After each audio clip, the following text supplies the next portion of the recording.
decía, hermanos, Evangelio según San Juan, capítulo 1, versículo 43.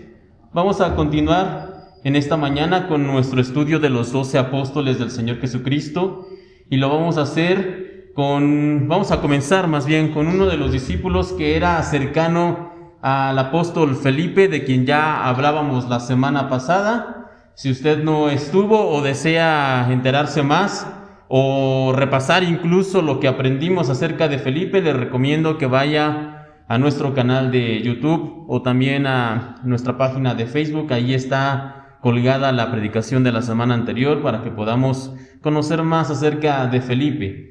Pero bueno, vamos a hablar de uno de los compañeros cercanos de este discípulo. Y antes de continuar, hermanos, cabe señalar que de aquí en adelante, es decir, el resto de los discípulos que falta, cada vez tienen menos participación en los relatos de los evangelios, es decir, ya no son como Pedro o como Juan y Jacobo, que tienen más interacciones. No, el resto de discípulos de los que vamos a estar hablando interactúan menos en los evangelios, y por ese motivo la información que tenemos de ellos también es muy poca. Así que vamos a ocupar obviamente menos tiempo hablando de cada uno de ellos, porque realmente no sabemos mucho de los discípulos que nos restan en este estudio. Dicho esto, hermanos, como les comentaba, acompáñenme por favor en sus Biblias. Evangelio de Juan, capítulo 1, versículo del 43 al 51. Lea por favor con su vista. La Biblia dice lo siguiente: el siguiente día quiso Jesús ir a Galilea y halló a Felipe y le dijo: sígueme. Y Felipe era de Betsaida, la ciudad de Andrés y Pedro. Felipe halló a Natanael y le dijo: hemos hallado a aquel de quien escribió Moisés en la ley, así como los profetas, a Jesús, el hijo de José de Nazaret. Hasta aquí vimos la semana pasada, pero esta interacción continúa, hermanos, y la Biblia nos dice lo siguiente: Natanael le dijo: ¿de Nazaret puede salir algo de bueno? Le dijo Felipe: ven y ve. Cuando Jesús vio a Natanael que se le acercaba, dijo de él: he aquí un verdadero israelita en quien no hay engaño. Le dijo Natanael: ¿de dónde me conoces? Respondió Jesús y le dijo: antes que Felipe te llamara, cuando estabas debajo de la higuera te vi. Respondió Natanael y le dijo: Rabí, tú eres el Hijo de Dios, tú eres el Rey de Israel. Respondió Jesús y le dijo: porque te dije te vi debajo de la higuera, ¿crees? Cosas mayores que estas verás. Y le dijo: de cierto os digo, de aquí en adelante veréis el cielo abierto y a los ángeles de Dios que suben y descienden sobre el Hijo del Hombre. Hasta ahí, hermanos, hasta ahí vamos a dejar la lectura.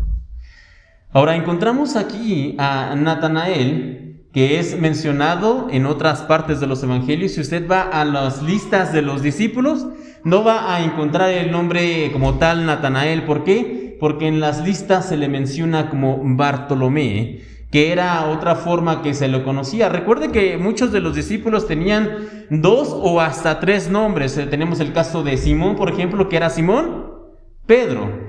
Tenemos el caso de Juan y de Jacobo, que aunque esos eran sus nombres, también tenían unos apodos. ¿Cuáles eran? Hijos del trueno o Boanerges. Tenemos el caso de otro discípulo del que vamos también a estar hablando en esta mañana, que se llamaba Leví, pero fue llamado posteriormente Mateo. Y tenemos aquí el caso de Natanael, que también era conocido como Bartolomé. Así que reitero, muchos de los discípulos tenían 2 o hasta 3 nombres. Así que este es Bartolomé o Natanael, y esta que acabamos de leer, hermanos, es básicamente la única participación que tenemos activa de este discípulo en todo el relato de los evangelios. Esta es prácticamente la única vez que lo vemos hablando. Ahora, aunque este relato es pequeño, o estas pocas líneas pareciera que no nos dicen mucho acerca de este discípulo, lo cierto es que con lo que nosotros acabamos de leer sí podemos entender algunas cosas, y es de lo que vamos a hablar en esta primer parte del mensaje de esta mañana. Lo primero que podemos entender por lo que acabamos de leer, hermanos, es que tanto Felipe, de quien ya hablamos la semana anterior, como Natanael, ambos eran hombres interesados en la palabra del Señor, y ambos eran ambos eran hombres que les gustaba leer y estudiar la palabra. Esto lo sabemos, hermanos, porque fruto de este estudio en ellos se despierta un interés por la llegada del Mesías. ¿Y quién era el Mesías? Bueno, sabemos que era Jesús, pero más bien ¿a qué se refería con el Mesías? ¿A qué esperaban ellos? Bueno, el Mesías, para los judíos, o el Cristo, era aquel que iba a ser enviado de Dios, el enviado de Dios. Ese era el Mesías. Él iba a liberar al pueblo de Israel, eso era lo que se esperaba del Mesías. Él iba a llevar a esta nación a una nueva época de gloria. Esto es lo que la gente pensaba, y esto es el interés que tanto Natanael como Felipe tenían cuando ellos estudiaban la Biblia. Y con todo este interés que se despertó en ellos, este par de hombres estaban constantemente atentos a cualquier posible señal de la llegada de este Cristo esperado. Y por ese motivo, hermanos, cuando nosotros leemos en este pasaje de Juan 1:43 en adelante, que Felipe conoció a Jesús, ellos estaban tan interesados que ¿qué es lo que hace inmediatamente Felipe cuando encuentra a Jesús? Dice el relato que se va rápido con su amigo, se va rápido con Natanael y le cuenta: Natanael, hemos encontrado al Cristo, Natanael, hemos encontrado al Mesías, aquel que buscábamos, al que esperábamos, de quien hemos leído, amigo Natanael, ya lo encontramos. Y ahora, lo primero que quiero destacar, hermanos, en este encuentro que tuvieron estos dos amigos, es la reacción inicial que tuvo Natanael. No, usted puede leerlo rápidamente. ¿Qué es lo que dice? Natanael dijo ahí en Juan capítulo 1, Natanael le dijo: ¿de Nazaret puede salir algo bueno? Esa es la reacción inicial del apóstol. ¿De Nazaret? Jesús, el de Nazaret, de ese lugar, de ese pueblucho, de esa zona olvidada, ¿puede salir algo bueno? Esa es básicamente la reacción de Natanael.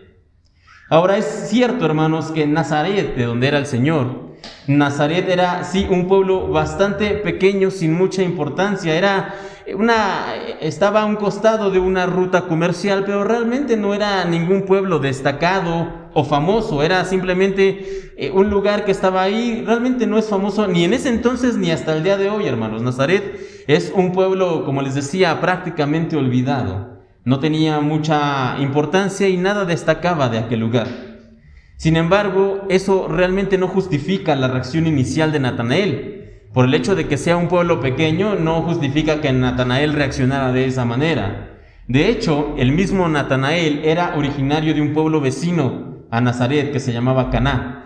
Caná es ese lugar donde se llevaron las bodas, que dice la Biblia el mismo nombre, las bodas de Caná. Caná era una ciudad vecina, y déjeme decirle que era una localidad mucho más pequeña que Nazaret y mucho menos importante. Si Nazaret no brillaba por nada, Caná estaba peor. Era un pueblo más olvidado aún, sin nada que lo destacara.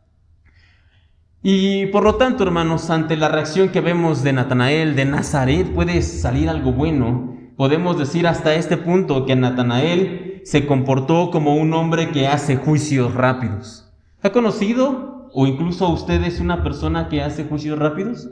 Vemos a alguien vestido medio raro en la calle y decimos: ese es ladrón. Vemos al vecino que de repente comienza, no sé, a comprar un auto nuevo o a mejorar su casa, y ¿qué es lo que inmediatamente decimos? Está metido en algo turbio, seguramente ya se metió con el narco o algo por el estilo. ¿Ha conocido, reitero, o es usted una persona que hace juicios rápidos? Seguro que sí, conocemos o incluso somos así. Y el problema, hermanos, con los juicios rápidos es que generalmente son erróneos. Nos apresuramos a juzgar y decimos: este es así, asá, esto y esto, pero generalmente cuando nosotros hacemos esta clase de juicios rápidos, nos equivocamos al juzgar. En muchas ocasiones, como les decía, nos apresuramos a juzgar a los demás, juzgamos sus motivos, juzgamos sus razones, juzgamos a la persona por sus apariencias, juzgamos sus acciones. Y no estoy diciendo para nada, hermanos, que nosotros no debemos juzgar a nadie, no. Ya hemos hablado en otras ocasiones que nosotros, como creyentes, sí debemos juzgar, pero debemos hacerlo con sabiduría y también debemos hacerlo con justicia, con la ayuda del Señor. Sí, si vamos a juzgar, debemos hacerlo, reitero, con sabiduría y con justicia. Pero lo que estoy diciendo y que quiero enfatizar, hermanos, en esta mañana es que nosotros como creyentes no debemos apresurarnos a juzgar a los demás, no debemos hacer juicios rápidos como Natanael. Regresemos a la historia, regresemos con Natanael. En un principio, como acabamos de leer, él juzga a Jesús. ¿Y por qué lo juzga, hermanos? Ciertamente no lo juzga por su enseñanza, ni por su doctrina, ni por sus acciones, ni por sus milagros, no. Natanael simplemente juzga al Señor Jesús por su lugar de origen, porque era de Nazaret. Ese es todo el fundamento, entre comillas fundamento, que Natanael tiene para hacer un juicio acerca del Señor.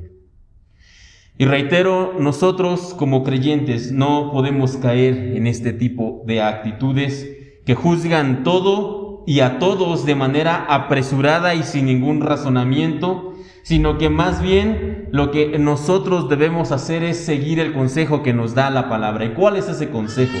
No vaya para allá, pero escuche por favor. En Santiago capítulo 1, versículo 19, este es el consejo que nos da la Biblia. Santiago 1:19. Mis amados hermanos, quiero que entiendan lo siguiente: todos ustedes deben ser rápidos para escuchar, lentos para hablar y lentos para enojarse. Repito, todos ustedes deben ser rápidos para escuchar, lentos para hablar y lentos para enojarse. Y afortunadamente en el caso de Natanael, él sí procedió de esta manera. Aunque ciertamente en un principio él tuvo un juicio apresurado, él juzgó de manera rápida al Señor Jesús por su lugar de origen, él decidió luego que lo mejor sería hacer caso a este consejo. Y hizo caso al consejo de su amigo Felipe. ¿Qué fue lo que le dijo Felipe? Bueno, Natanael, ven y ve. Ante la reacción de Natanael de, bueno, no sé si de Nazaret puede venir algo bueno, ¿quién es este tal Jesús de Nazaret? La respuesta de su amigo fue, Natanael, ven y ve, conócelo, escúchalo. Y eso es lo que hace Natanael. Él va, escucha a Jesús, escucha lo que el Señor tenía que decirle. Y el encuentro entre el Señor Jesús y este discípulo realmente no tiene ningún desperdicio, hermanos. La Biblia nos cuenta que en cuanto Natanael llega con Jesús, el maestro le dice, he aquí un verdadero israelita en quien no hay engaño. Estas son las palabras del Señor. He aquí un verdadero israelita en quien no hay engaño. ¿Y cuánta diferencia encontramos nosotros en las palabras del Señor y en la reacción que tuvo Natanael? Vean la diferencia. En primer lugar, Cristo no menosprecia a este discípulo ni por su origen o por su condición o por su falta de preparación, su falta de educación, su falta de formación teológica. El Señor no dice, ahí viene un simple, tal vez era pescador, tal vez era comerciante, un simple vendedor, ahí viene. No, las palabras del Señor son, he aquí un verdadero israelita en quien no hay engaño. Y esto, hermanos, de hecho es un elogio, es algo bueno que el Señor dice de Natanael. Estas palabras del Señor, hermanos, de hecho no son gratis, por decirlo de algún modo. No se trata aquí de que Jesús intentara caerle bien a Natanael por medio de halagos, o que él intentara ganarse su confianza endulzándole las palabras. No, el Señor realmente lo que está diciendo es lo que ve en Natanael. Es una persona íntegra. A eso es a lo que se refiere un verdadero israelita en quien no hay engaño. De hecho, otra versión de la Biblia, con palabras más actuales, dice, aquí viene un verdadero hijo de Israel, un hombre totalmente íntegro. A esto es a lo que el Señor se refería cuando habló con Natanael. Él le está diciendo lo que ve en él está diciendo lo que ve en este hombre, una persona íntegra, un verdadero israelita. Y debemos recordar en esta mañana que un verdadero israelita no es el que proviene del linaje natural, de Abraham, de Isaac, de Jacob. Un israelita no es el que tiene el título de israelita por nacimiento o por cuestiones naturales, por decirlo de algún modo, hermanos. La Biblia nos enseña que un verdadero israelita es aquel que lo es por medio de la promesa, es decir, por medio de la fe, por medio de creer en el Señor y en las promesas de éste. Así que, en pocas palabras, lo que el Señor Jesús le estaba diciendo a Natanael cuando le dijo, he aquí un verdadero israelita en quien no hay engaño, lo que le estaba realmente diciendo es, he aquí un hombre de fe. Natanael, lo que yo veo en ti es un hombre íntegro, es un hombre de fe. Eso es lo que el Señor Jesús le estaba diciendo a este hombre. Y una vez más quiero enfatizar, hermanos, cuánta diferencia hay en la reacción inicial de Cristo y de Natanael. Mientras que Natanael descalifica y menosprecia, el Señor habla con amor, habla con aceptación, habla con perdón. Y cuando nosotros vemos esto, hermanos, en parte nosotros debemos entender que esto es a lo que se refiere la Escritura cuando nos invita a cada uno de nosotros a que sea formado en nuestras vidas el carácter de Cristo. Hemos escuchado esta frase en otras ocasiones. Hermanos, hemos dicho, el carácter de Cristo debe ser formado en nuestras vidas y en nuestros corazones. El carácter de Cristo es lo que nosotros debemos imitar. El carácter de Cristo es lo que nosotros debemos tener, anhelar tener en nuestra vida. Pero, ¿qué es o a qué se refiere ese famoso carácter de Cristo? Bueno, hermanos, a esto se refiere en parte cuando nosotros decimos que el carácter de Cristo debe ser formado en nosotros. Este carácter que no juzga de manera apresurada, que no desestima a los demás por lo que ven los ojos naturales, ni que desecha sin más a las personas simplemente porque no les agrada o porque no les cae bien. Esto es a lo que se refiere cuando nosotros decimos que el carácter de Cristo debe ser formado en nosotros. Ese carácter que escucha a los demás, que los anima, que los acepta, que los perdona. Este es el carácter de Cristo que debe ser formado en nosotros. Así que regresemos ahora a nuestra historia, regresemos a nuestro encuentro entre Natanael y el Señor Jesús. Y entonces, cuando Natanael escucha estas palabras del Señor, y aquí un verdadero israelita en quien no hay engaño, ¿cuál es la reacción del discípulo? ¿Qué es lo que dice Natanael? Busque por favor en sus Biblias. ¿Qué es lo que dice Natanael?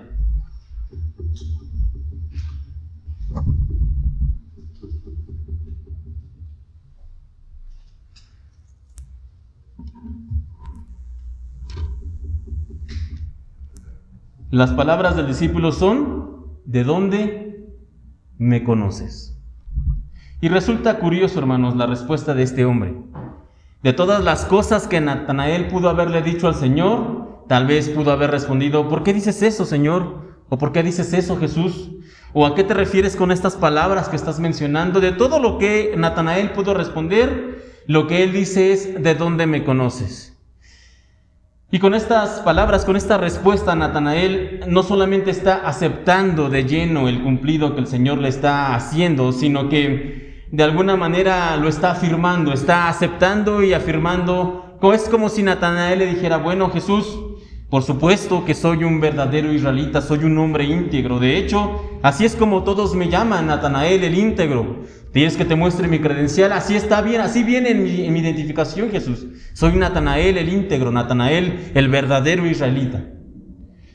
Y ya mencionamos, hermanos, cómo este discípulo superó esa prueba de los juicios rápidos. A pesar de que en un principio él mencionó: de Nazaret puede venir algo bueno, después superó esta prueba, hizo caso al consejo de su amigo Felipe: ven y ve, fue, escuchó a Jesús, estuvo delante del Señor. Natanael sin duda superó esta prueba. Pero Natanael, aunque sí era un hombre de fe, no era un hombre perfecto, hermanos. Todavía había trabajo por hacer en su vida, en su corazón, y una de las cosas que Natanael tenía que aprender era esto, era una lección de humildad. Natanael, al aceptar este elogio del Señor, en lugar de decir: bueno, ¿por qué comentas eso, Señor? ¿O por qué dices eso de mí, Jesús? En lugar de decir eso, cuando lo acepta, nos está mostrando que él necesitaba todavía aprender algo, necesitaba aprender humildad. Y aquí encontramos algo, hermanos, que hemos visto repetirse vez tras vez con el Señor en cada uno de los discípulos de los que ya hemos estado hablando. Hemos visto la paciencia del Señor, por ejemplo, con Pedro, que era un discípulo muchas veces necio y que hablaba antes de pensar. Hemos visto la paciencia de Dios con Juan y con Jacobo, que eran hombres que estaban llenos de ira. Hemos visto la paciencia del Señor con Felipe, que era un discípulo que estaba perdiendo la fe a lo largo de sus meses de caminar con el Señor. Y ahora vemos esa paciencia de Dios con Natanael, quien, a pesar de esta falta de humildad que acabamos de mencionar, el Señor aún así lo llama y le dice: sígueme, ven conmigo, sé parte de mis discípulos. Y hermanos, lo mismo ocurre con cada uno de nosotros. Ciertamente, ninguno de los que estamos aquí presentes somos siervos perfectos. Todavía tenemos fallas, todavía el pecado nos vence en muchas ocasiones, pero nosotros debemos confiar y tener fe en aquello que dice su palabra en Filipenses capítulo 1, versículo 6. Debemos confiar en esta palabra de Dios que dice, estando persuadidos de esto, que el que comenzó en vosotros la buena obra la perfeccionará hasta el día de Jesucristo. Por lo tanto, hermanos, la vida o esta participación más bien de Natanael es un ejemplo para nosotros. Es un ejemplo en el que el Señor nos invita a confiar, a esperar y a dejar, a permitir que Él trabaje, que Él haga su obra en nosotros. Ya para ir terminando acerca de este discípulo, el caso de Natanael, podría alguno de ustedes decir, bueno, queda como interrogante, queda como una incógnita en el aire, si realmente su vida y su carácter fueron transformados. No nos dice nada más la Biblia, además de esta participación. Sin embargo, si sucedió este milagro, esta transformación, por ejemplo, con Pedro, con Juan o con Felipe, como ya lo hemos visto en las semanas pasadas, nosotros podemos estar seguros que también sucedió con Natanael. Después de todo, la Biblia nos dice que él estuvo con los discípulos el día de Pentecostés. La Biblia nos dice que Natanael fue uno de los apóstoles que fue bautizado por el Espíritu Santo y que llevó el mensaje del Evangelio a los que lo necesitaban. Por lo tanto, nosotros podemos decir en esta mañana que por la gracia de Dios, esa falta de humildad que tenía Natanael, que acabamos de mencionar, y cualquier otra falla de carácter, porque seguramente tenía muchas, al igual que nosotros, todas estas faltas, todas estas fallas, fueron transformadas por el poder de Dios. Y sabe una cosa, hermanos, como acabamos de leer, el que comenzó la buena obra la perfeccionará en nosotros hasta el día de Jesucristo. Si Natanael pudo ser transformado, cada uno de nosotros, si confiamos en el Señor, si dejamos atrás nuestros juicios rápidos, si realmente ponemos nuestra fe en Dios, también podemos ser transformados hasta el día en que el Señor Jesucristo vuelva.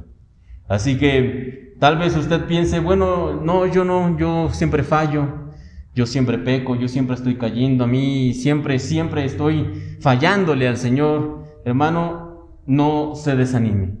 Confíe en el Señor, crea en su palabra, crea en que realmente Él está trabajando en nosotros y nos está perfeccionando, y lo hará hasta el día que Él regrese, y debemos confiar en Él. Y como les he dicho, si lo pudo hacer con Pedro, o con Juan, o con Felipe, o con Natanael, también puede hacerlo con usted. Ahora vamos a pasar en esta hora con el segundo de los discípulos de los que vamos a estar hablando en esta mañana. Y el segundo de los discípulos a los que vamos a estar mencionando se llamaba Tomás.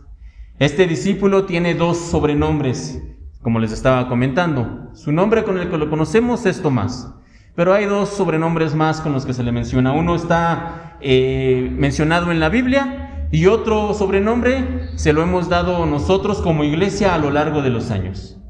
El primer sobrenombre de Tomás que encontramos en la Biblia es Tomás el Dídimo. Usted puede leerlo en la semana, en las partes donde se menciona a este hombre. Así se le conoce, Tomás el Dídimo. Y esta palabra, dídimo, significa gemelo, por lo que podemos entender que Tomás era un discípulo que tendría un hermano o una hermana gemela. Así que por eso se le llamaba así, Tomás el Dídimo. Sobre su hermano o hermana no sabemos nada, no sabemos su nombre, no sabemos si vivía o no vivía, no sabemos nada al respecto, solamente sabemos que Tomás, reitero, tenía un hermano o hermana gemela. Ahora, el otro sobrenombre con el que se le ha llegado a conocer a este apóstol, seguramente usted lo conoce. En la iglesia lo conocemos como Tomás el Incrédulo. Lo ha escuchado, tal vez usted lo ha mencionado, lo conocemos como Tomás el Incrédulo. Ahora, acerca de este discípulo, como ya les venía mencionando, sabemos muy poco. De hecho, solamente hay 4 participaciones de él a lo largo de los evangelios, y la más conocida de sus interacciones es de donde se toma este sobrenombre con el que es recordado. La Biblia nos cuenta que después de la resurrección del Señor Jesús, Él se presentó ante los discípulos, Pero por alguna razón que no nos deja ver el relato, Tomás no estaba en aquel lugar presente con los demás.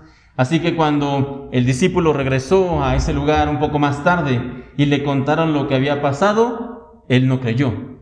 De hecho, él dijo, bueno, si no viere en sus manos la señal de los clavos y metiere mi dedo en el lugar de los clavos y metiere mi mano en su costado, no creeré. Estas fueron las palabras de Tomás. Usted puede leerlas en Juan capítulo 20. Y por este episodio, hermanos, por esta situación, por estas palabras, es que a Tomás se le recuerda así, como Tomás, el incrédulo.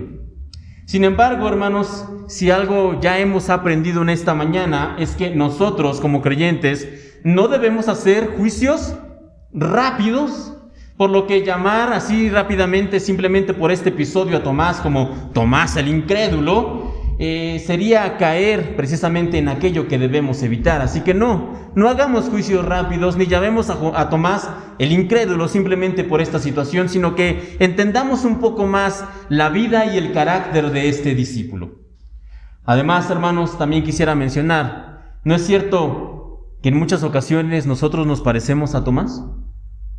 Tenemos las promesas del Señor que están en la Biblia, tenemos estas promesas que son certeras, en las que nosotros podemos confiar, en las que nosotros podemos poner nuestra confianza, y aún así, en muchas ocasiones, ¿qué es lo que hacemos? Oramos, Señor, dame una señal, Señor, confírmame esto o confírmame aquello, Señor, muéstrame si debo hacer esto, muéstrame si debo hacer aquello.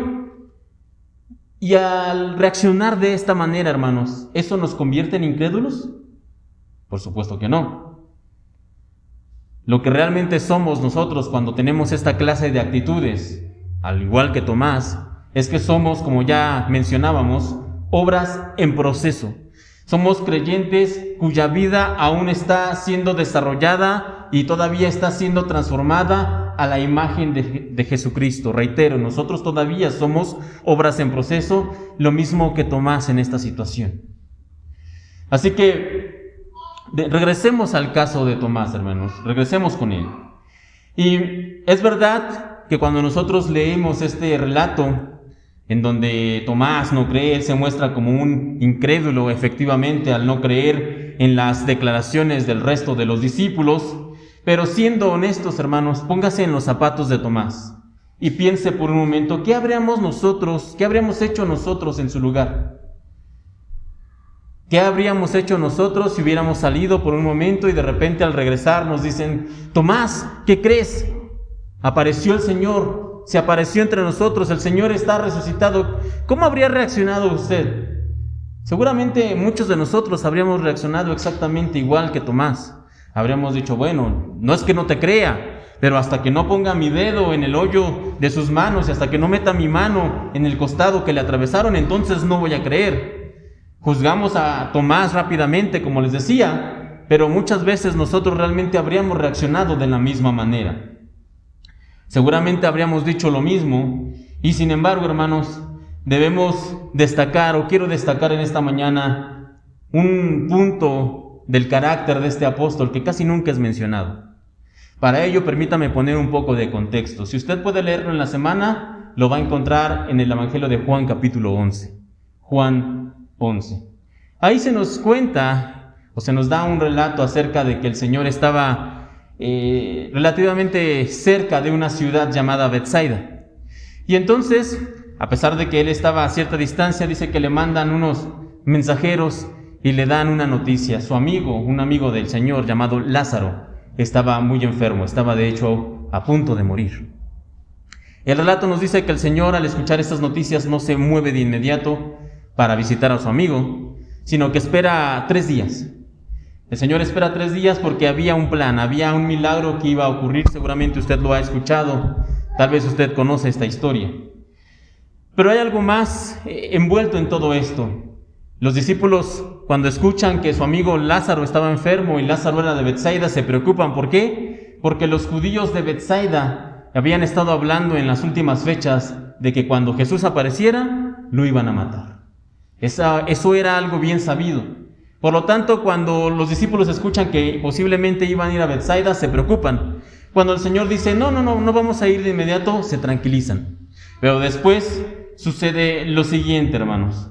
Juan capítulo 11, versículo del 15 al 16 dice: por eso les dijo el Señor claramente: Lázaro está muerto, y por el bien de ustedes me alegro de no haber estado allí, porque ahora ustedes van a creer de verdad. Vamos a verlo.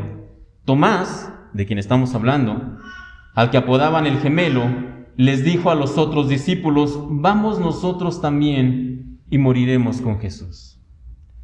Ahora, como les acabo de comentar en Betsaida, los judíos habían dicho o habían mencionado que en cuanto Jesús llegara o se apareciera, lo iban a tomar y lo iban a matar. Por esa razón los discípulos no querían ir a ese lugar. Por esa razón los discípulos habían hecho largas, o estaban contentos con las largas que había dado el Señor de no ir a esa ciudad. Y es verdad que con lo que acabamos de leer en primera instancia, el comentario de Tomás pudiera parecernos un tanto pesimista. Vamos nosotros también y moriremos con Jesús. Pero debemos recordar, hermanos, que las amenazas de muerte de los judíos de Betania estaban ahí, estaban colgadas. Los discípulos, por supuesto, que no querían morir, por eso es que no querían acompañar al Señor. Ellos estaban atemorizados, y ni siquiera Pedro, de quien muchas veces leemos y conocemos, que decía frases muchas veces fuera de lugar, como yo te seguiré incluso hasta la muerte, hasta la cárcel, hasta la muerte, le dijo en cierta ocasión al Señor. Ni siquiera Pedro, por este temor que tenía de lo que pudiera acontecer, ni siquiera él se atrevió a decir algo en esta situación, pero hubo un discípulo que sí salió al frente. Fue Tomás. Tomás se levanta ante sus amigos, ante sus hermanos discípulos, y es el único que se atreve a decir algo, que se atreve a animarlos, a decirles que deben echar fuera ese temor. Y la frase de Tomás, como ya la leíamos, es: vamos nosotros también y moriremos con Jesús. Y esta frase, hermanos, esta no es una declaración fanfarrona como aquella de la que ya hemos hablado de Pedro, cuando él le dijo: de ser necesario moriré contigo, Señor. Esta no es esa clase de declaraciones, sino que más bien encontramos a Tomás reconociendo, aún de mala gana, sí, pero reconociendo que debía seguir con Jesús y morir con Jesús de ser necesario. Y no es que le encantara, por supuesto, la idea de morir. A nadie le gusta la idea de que lo vayan a asesinar. Claro que no. Pero la otra opción que tenía Tomás le parecía peor. ¿Cuál era la otra opción? ¿Cuál era la otra opción que tenía este discípulo? Bueno, la otra opción era regresar a casa. Regresar a su vida pasada, regresar a su vida anterior. Y para Tomás, hermanos, la elección era bastante clara. Él prefería morir por Jesús que vivir sin Jesús. Él prefería morir por Jesús que vivir sin Jesús. Y ese deseo de estar continuamente con el Señor no solamente se manifiesta en esta porción, hermanos, sino que también se deja ver de nueva cuenta en otro episodio más de la vida de Tomás. Y este episodio nosotros lo conocemos como la última cena. En esa ocasión, en esa cena, después de que el Señor lavara los pies de los discípulos, ya hemos hablado y ya hemos leído en otras ocasiones esta situación. Después de que el Señor lavara los pies de los discípulos, después de que el Señor revelara la traición de Judas, después de que el Señor mismo también señalara que Pedro lo iba a negar, entonces el Señor comienza a hablar acerca de lo que iba a acontecer. El Señor Jesús comienza a hablar acerca de sus padecimientos, que lo iban a llevar, que lo iban a matar. Él comienza a hablar de todo esto. Comienza también a hablar acerca de la necesidad de irse, de que Él ya no iba a estar más con los discípulos. Y en el capítulo 14 del Evangelio de Juan, se nos dice que ante estas palabras que comenzaron a escuchar estos hombres, ellos comenzaron a entristecerse, su corazón se turbó y comenzaron a pensar: ¿qué vamos a hacer ahora? ¿Qué vamos a hacer sin Jesús? Cada uno de ellos en sus mentes seguramente comenzó a preguntarse: ¿y sin el Señor qué va a pasar con nosotros? ¿Qué vamos a hacer ahora? Nosotros lo dejamos todo y ahora Jesús viene y nos dice que lo van a matar y nos dice que ya no va a estar. ¿Y qué va a pasar con nosotros? Y comienzan todas estas preguntas a venir a la mente de los discípulos, y entonces una vez más sale al frente ¿quién? Tomás.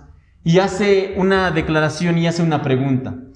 Juan capítulo 14, versículo 5 nos dice que pasó lo siguiente: Señor, aquí está Tomás hablando, no sabemos a dónde vas, ¿cómo pues podemos saber el camino? Estas son las palabras de Tomás, Juan 14, 5. Señor, no sabemos a dónde vas, ¿cómo pues podemos saber el camino? Y mientras los demás discípulos seguramente se entristecieron por las palabras del Señor, se comenzaron a afligir, tal vez estaban llorando, Tomás se levanta y pregunta: ¿cuál es el camino para ir contigo, Señor? Piensa este discípulo que aunque el Señor se deba de ir, él va a ir detrás de él. Señor, ¿a dónde vas? Y dime a dónde vas, porque yo quiero conocer el camino.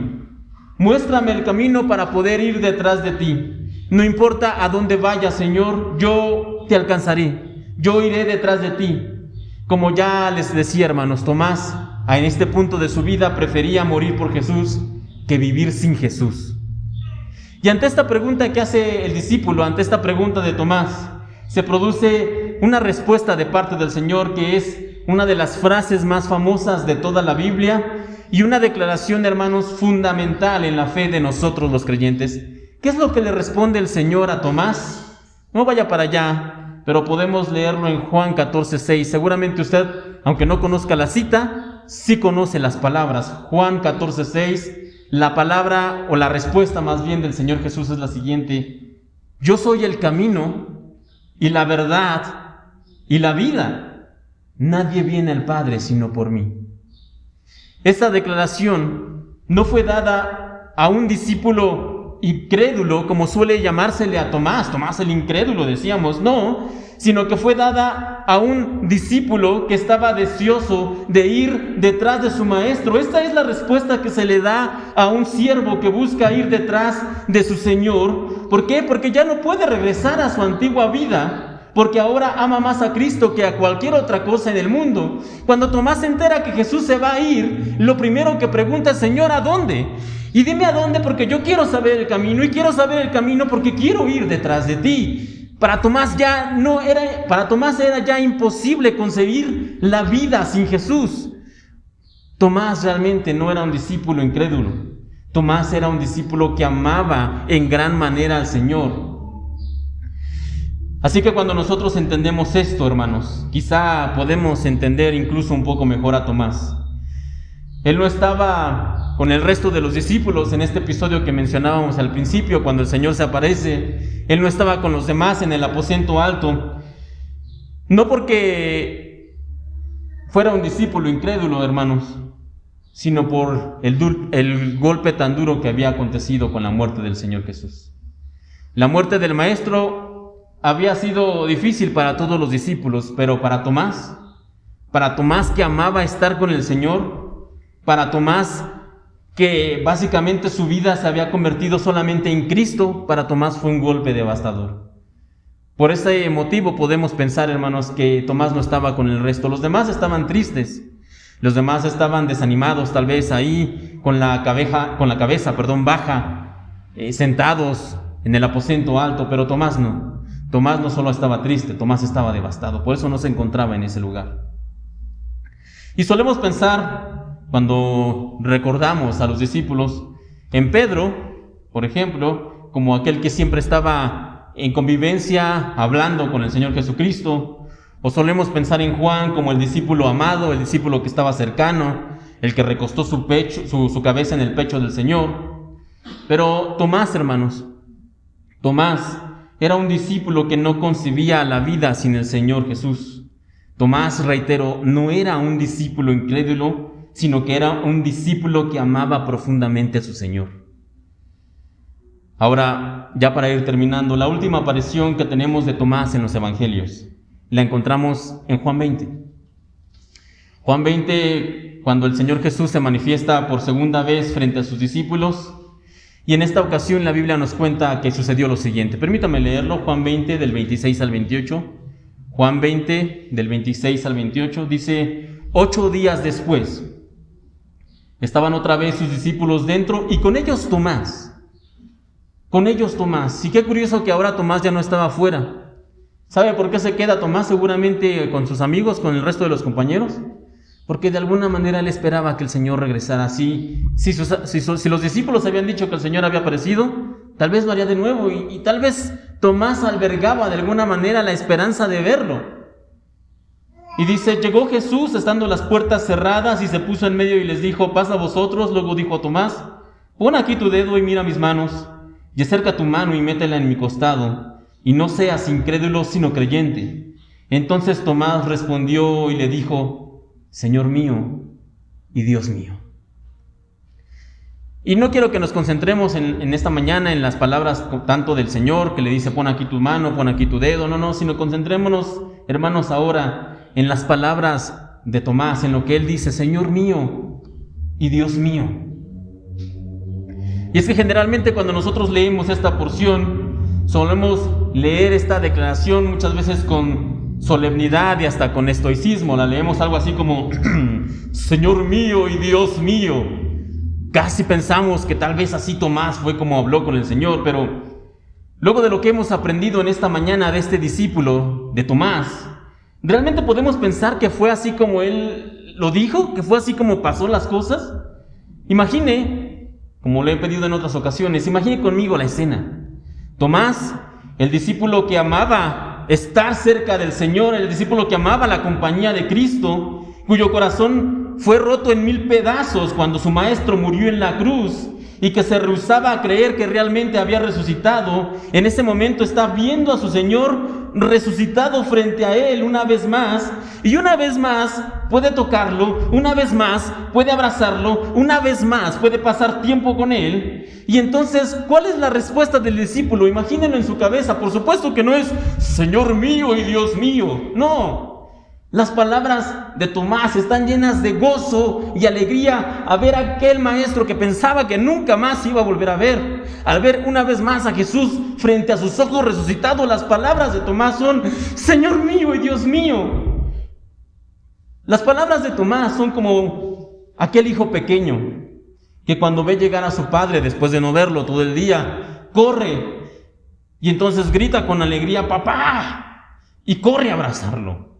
Las palabras de Tomás son como las palabras de una novia que no ha visto a su amado en meses, tal vez porque tuvo que ir a algún lugar, y entonces lo recibe con amor y con alegría en el aeropuerto, y corre a abrazarlo porque no lo ha visto en mucho tiempo.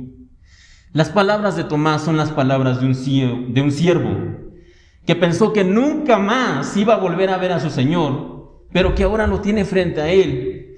Tomás está que no cabe de alegría y de gozo, y le dice, Señor mío y Dios mío. Y me imagino la escena que Tomás corre y abraza a su Señor una vez más. Ese es Tomás, reitero, no es un Tomás incrédulo, es un Tomás que amaba profundamente al Señor. El último de los apóstoles de los que vamos a hablar en esta mañana, hermanos, es conocido como Mateo, aunque su verdadero nombre era Leví. De profesión él era un cobrador de impuestos, lo que lo colocaba ante los ojos del pueblo al mismo nivel que un cerdo o que un perro de la calle. Y no exagero, realmente esto pasaba en la cultura de Israel. Los cobradores de impuestos estaban básicamente al mismo nivel que una prostituta. Eran lo peor de lo peor, eran parias, rechazados de la sociedad. Nadie quería estar con un cobrador de impuestos, nadie era un amigo de un cobrador de impuestos, sus familias lo rechazaban, el templo no les permitía la entrada. Ser cobrador de impuestos era quizá la peor profesión de Israel. Ahora, acerca de este discípulo, Mateo, sabemos realmente poco. Sabemos que él escribió el evangelio que lleva su nombre. Y ya hablamos hace unas semanas atrás del momento en que el Señor lo llamó. Ya hablamos cómo el Señor se presenta en la plaza, en el lugar de los cobros de los impuestos.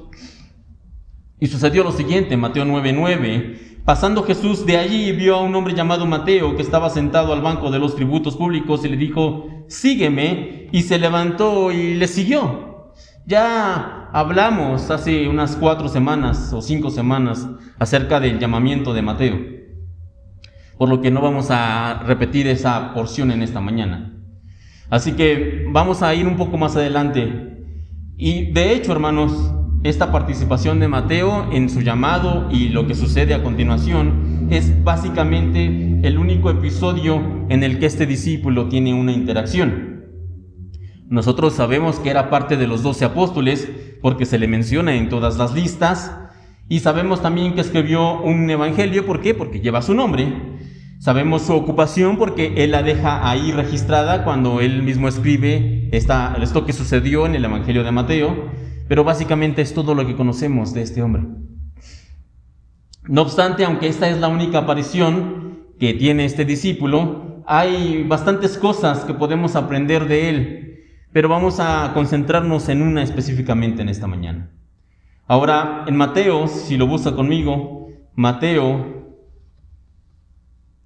capítulo 9, Mateo 9, del versículo 10 al 13, en un momento más le voy a dar lectura. Tal vez suene un poco distinto para ustedes porque, como en otras ocasiones, lo leeré en una versión más actual, la Nueva Traducción Viviente.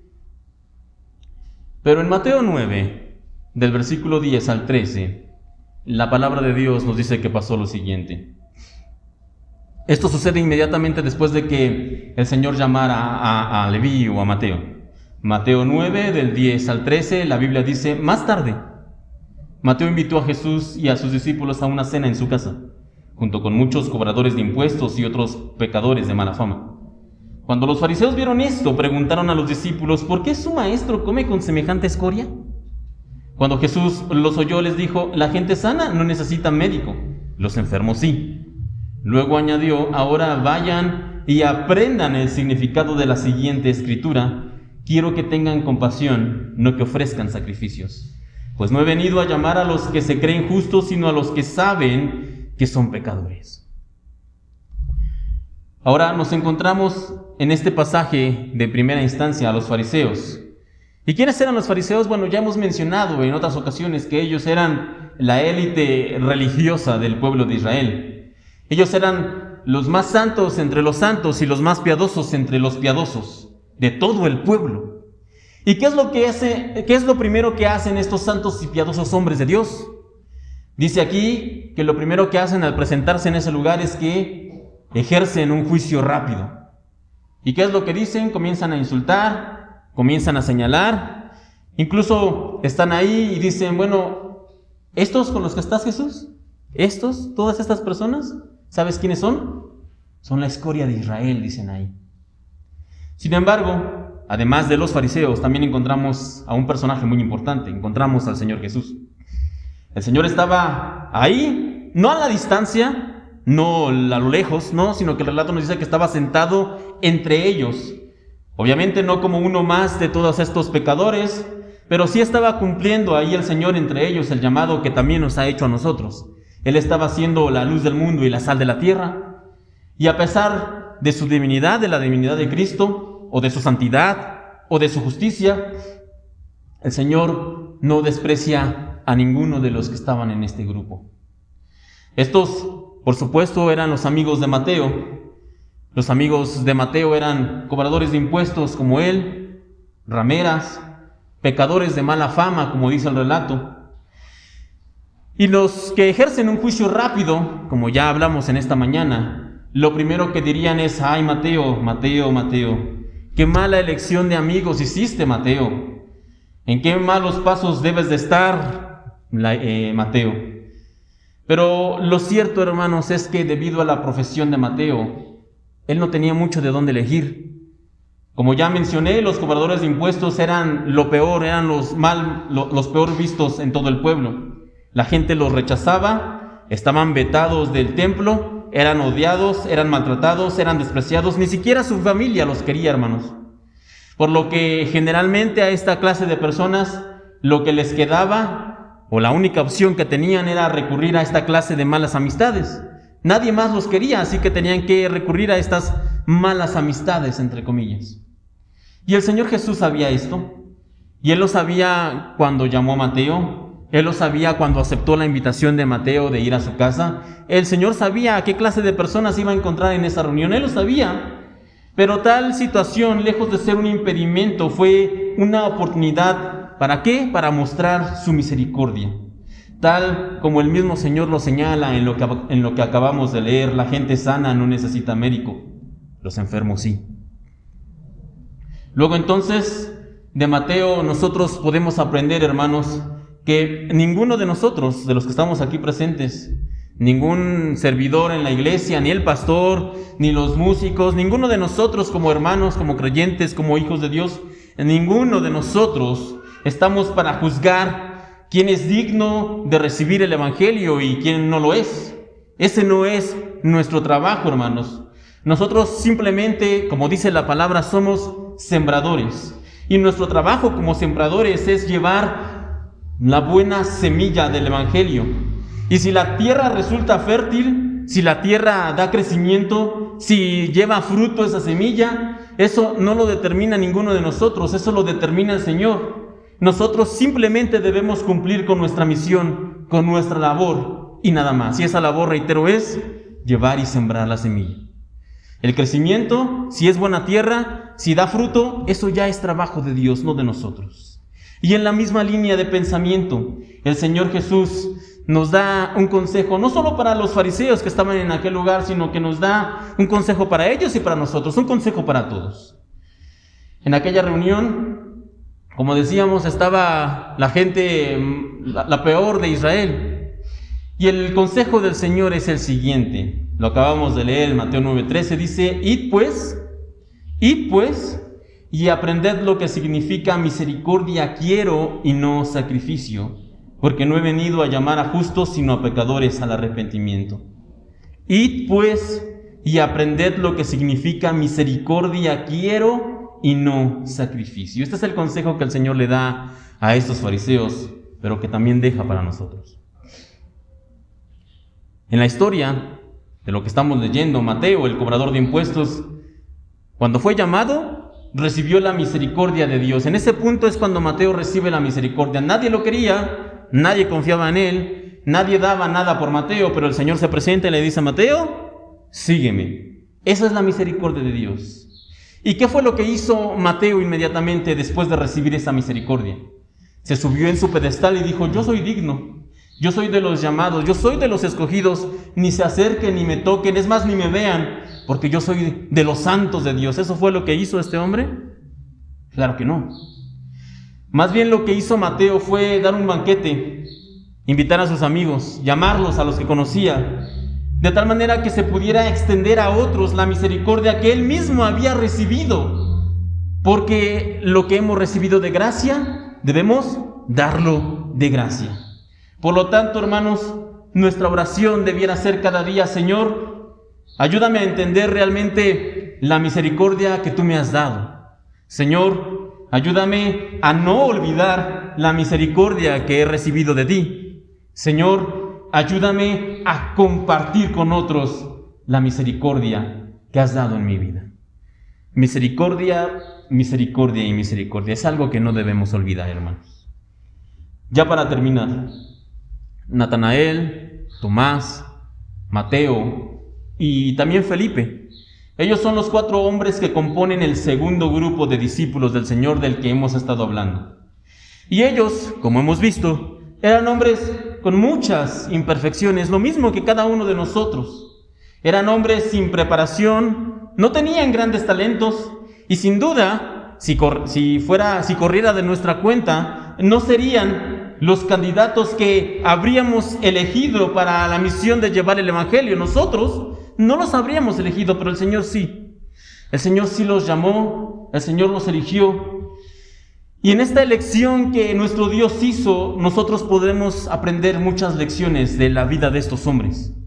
Pero sin lugar a dudas, las lecciones más importantes que vemos en el llamado que estos hombres tuvieron son las siguientes: que el Señor los escogió, pero no por sus talentos, hermanos, sino que el Señor los escogió por su misericordia.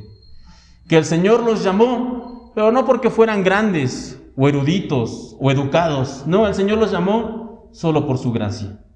Y que Él los capacitó con poder de lo alto para cumplir la tarea que les encomendó.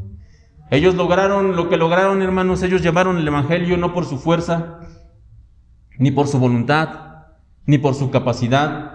Ellos lograron llevar el evangelio porque fueron capacitados por el Espíritu Santo, por el poder de Dios.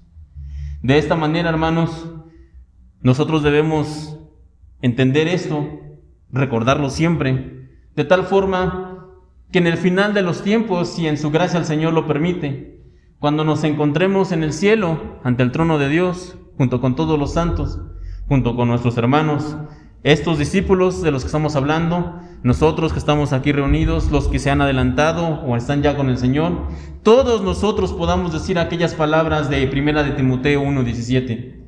Primera de Timoteo 1:17, que dice: por lo tanto, al Rey de los siglos, inmortal, invisible, al único y sabio Dios, sea honor y gloria por los siglos de los siglos. Al único y sabio Dios sea honor y gloria por los siglos de los siglos. Porque en su misericordia, hermanos, porque en su gracia, el Señor, al igual que Natanael, que Tomás, que Mateo y que Felipe, Él nos escogió.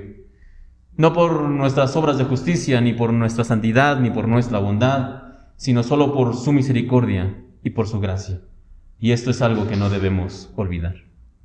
Con esto terminamos este segundo grupo. Y la próxima semana, con ayuda de Dios, pasaremos al tercero.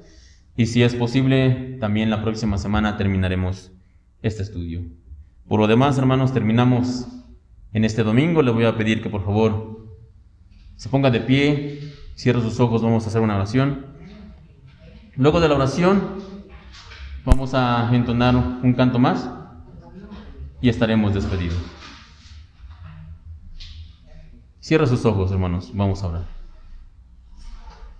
Padre Celestial, te damos gracias en esta mañana por la vida de estos hombres que nos has dejado como ejemplo en tu palabra.